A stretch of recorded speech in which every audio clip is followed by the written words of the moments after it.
오늘 말씀해 보면 마가복음은 예수님의 사역이 어떻게 준비되고 시작되는지를 구체적으로 이야기해 주고 있는 말씀입니다.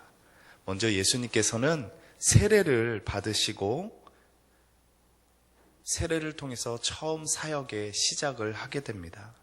여러분, 세례의 목적이 무엇입니까?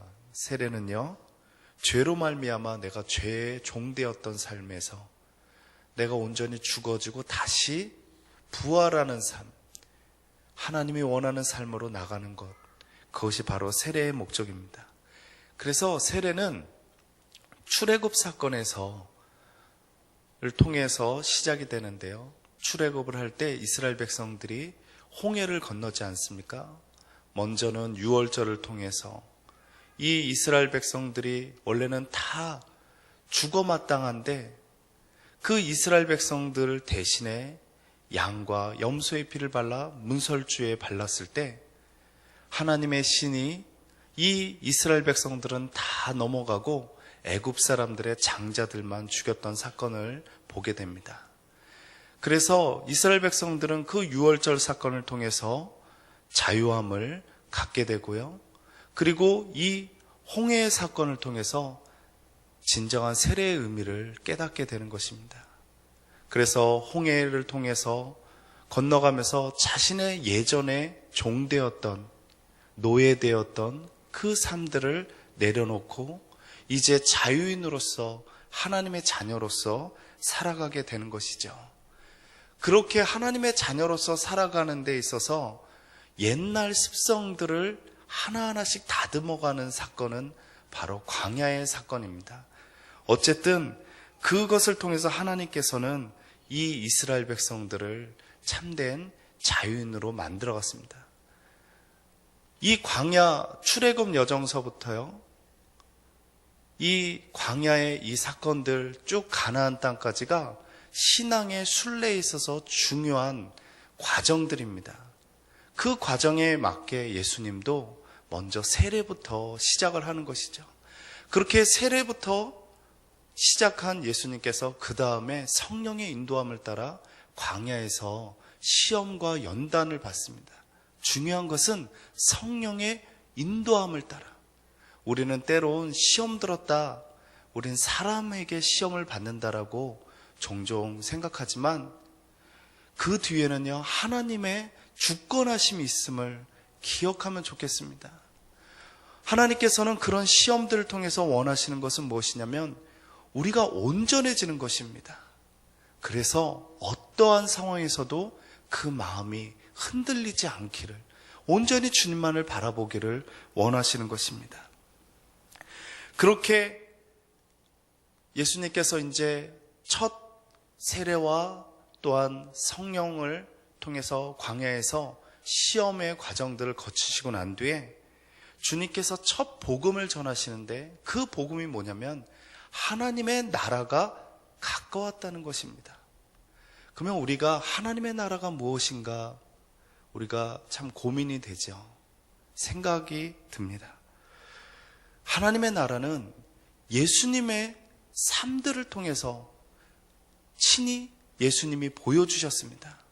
그 대표적인 처음 시작이 무엇이냐면 제자들을 부르는 사건에서 나오는데요, 그 전까지 삶의 목적이 나 자신만을 위한 것이라면 이제 하나님의 나라의 백성들은 하나님을 위한 삶, 가치관이 변화되는 것입니다. 그래서 예수님의 제자들을, 예수님께서 그 어부들을 불러서 사람을 낚는 어부로, 생명을 살리는 일로 그들을 부르셨습니다.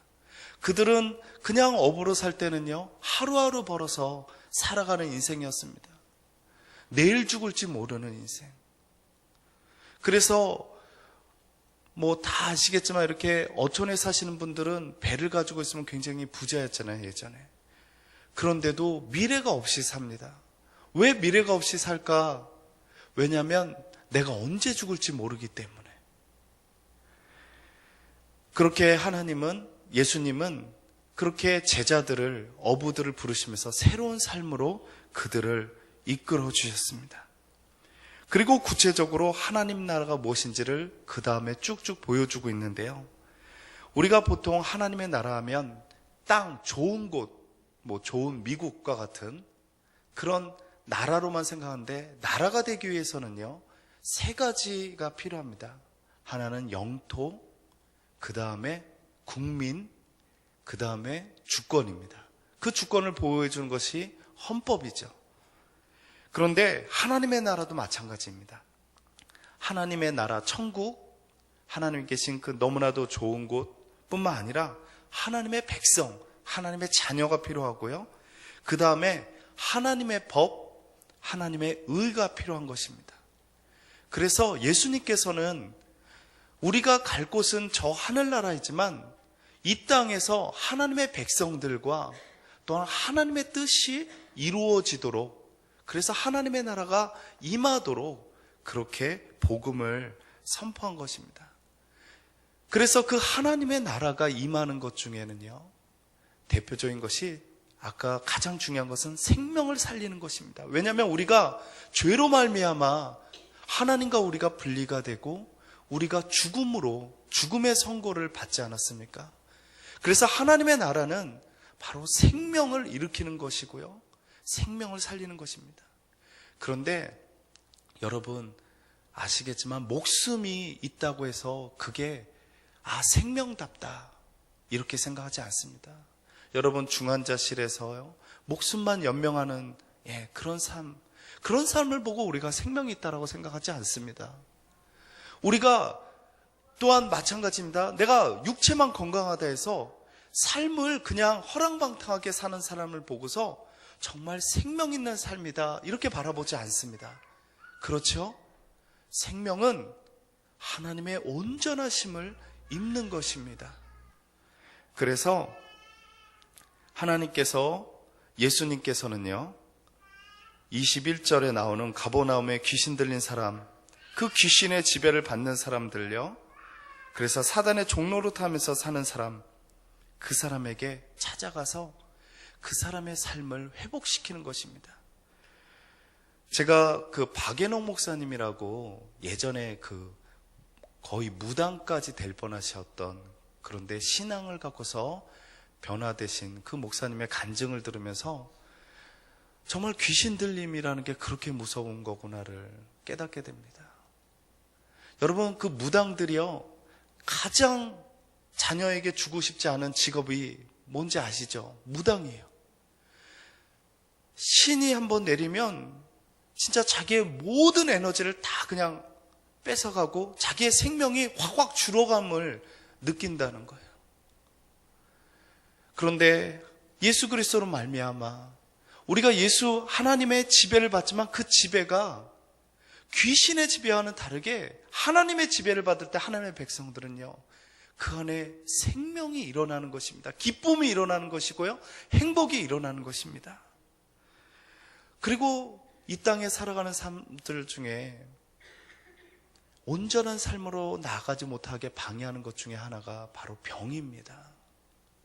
우리가 큰 질병에 있으면 사실 우리가 더 기도해야 됨을 알매도 불구하고 기도하게 되지 못하고요, 주의 전에 나오고 싶지만 잘 나오지 못하게 되지 않습니까? 당장 병원에 있으면 교회에 잘 못 나오게 되지 않습니까?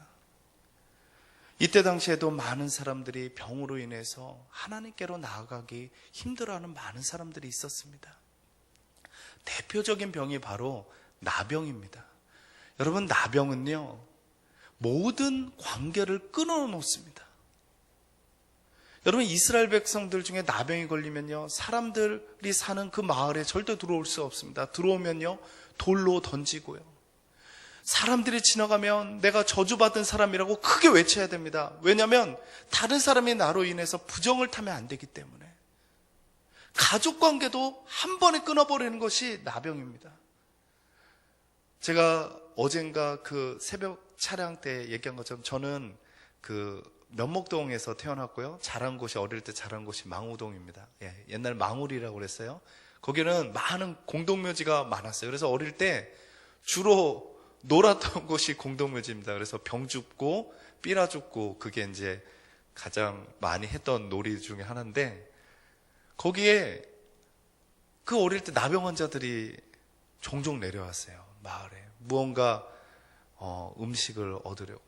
근데 어릴 때 그 어린 마음에 어른들이 이런, 그게 믿어야 되는지 안 믿어야 되는지 모르겠지만 이런 유언비어가 많았어요.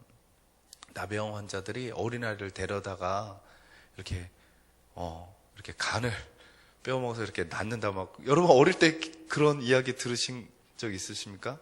그런 이야기를 듣고 자랐어요. 그래서 뭐 나타났다 하면은 기겁을 하죠. 그것처럼, 정말 그것처럼 불행한 삶이 없잖아요. 하나님께서 예수 그리스도를 보내시고 예수 그리스도를 통해서 하나님의 나라를 선포할 때 그런 소외되었던 사람들, 버려졌던 사람들을 주님께서 모으시는 것입니다. 그리고 그들에게 너희도 하나님의 자녀라는 것을 선포하는 겁니다. 그래서 복음입니다. 그래서 복음. 그리고 또 중풍병 환자가 오늘 친구들의 도움을 통해서 병이 나음을 받지 않습니까? 그리고요, 이 바리새인들이 외식을 합니다. 금식을 하는 목적을 잘 모르고 금식합니다. 여러분, 금식을 왜 하는 것입니까? 밥 안 먹어서요? 허리 S라인 만들기 위해서요? 아니면 그냥 굶어서 죽기 위해서요? 아닙니다. 영을 살리기 위해서입니다. 믿으십니까? 영을 살리기 위해서요. 생명을 살리기 위해서입니다. 온전함을 위해서. 근데 바리새인들이 그것 자체가 의식이 되어서 생명을 살리는 일이 아닌 사람을 정죄하고 평가하면서 사람을 죽이는 일을 하는 거예요. 그러나 하나님의 나라를 소유한 사람은 생명을 살리는 일을 감당하는 것입니다. 그리고 안식일에 음식을 먹는 이유도, 안식일에 주님이 주인이 되는 이유도, 안식일의 목적이 미리 음식을 준비하도록 하는 데는요, 주일날 온전히 하나님께 예배드리면서 영의 양식을 먹기 위해서, 생명을 부여받기 위해서입니다. 그런데 사람들은 자기의 의식이 의가 돼버리는 거예요. 그래서 주님께서 그 본래의 의미를 가르쳐주는 것입니다. 주님께서는요, 복음을 전하러 오셨습니다. 근데 그 복음은 하나님의 나라에 대한 것입니다. 하나님의 나라는 무엇이냐면 생명을 살리는 일입니다. 그런데요, 이 하나님의 나라에 대한 복음을 주님께서는 본인께서 친히 십자가에 지시고 그분께서 교회의 머리가 되시고 우리를 온 몸의 지체로 세우셔서 한 몸을 이루셔서 한 교회를 이루셔서 그 하나님의 나라를 전하기를 원하는 것입니다. 그게 바로 교회의 목적입니다. 그래서요, 교회는 전도를 하는 것이고요, 전도를 하는 것뿐만 아니라 전도한 사람들에게 온전히 양육하고 말씀으로 전하고 함께 예배드림을 통해서, 함께 성도의 교제를 나눔을 통해서 우리가 온전한 생명을 누리는 것입니다. 그리고 그 누림을 사람들에게 또한 전하는 것입니다. 그것이 바로 교회의 목적입니다. 오늘 이 말씀을 통해서 주님께서 우리에게 그 말씀을 주고 계십니다. 오늘 이 말씀을 기억하면서 우리가 한번 생각해 보기 원합니다. 내 마음속에 하나님의 나라에 내가 함께 참여하고 내 마음속에 하나님의 나라를 모시게 나를 방해하는 것이 무엇인가? 때론 질병일 수도 있고요, 때론 내 마음에 상처일 수도 있습니다. 여러 가지 요인들이 있을 수 있죠. 그것에 대해서 한번 돌이켜보고 내가 하나님 앞에 회개할 것들이 있다면 회개하면서 나갈 수 있기 원합니다. 또 하나는 오늘 하루를 살아가면서 과연 내가 어떻게 하면 생명을 부여하는, 사람들과 나누는 삶을 살 수 있을지 오늘 하루 기억하면서 그렇게 생명을 나누는 삶을 살아가기를 주님의 이름으로 축원합니다.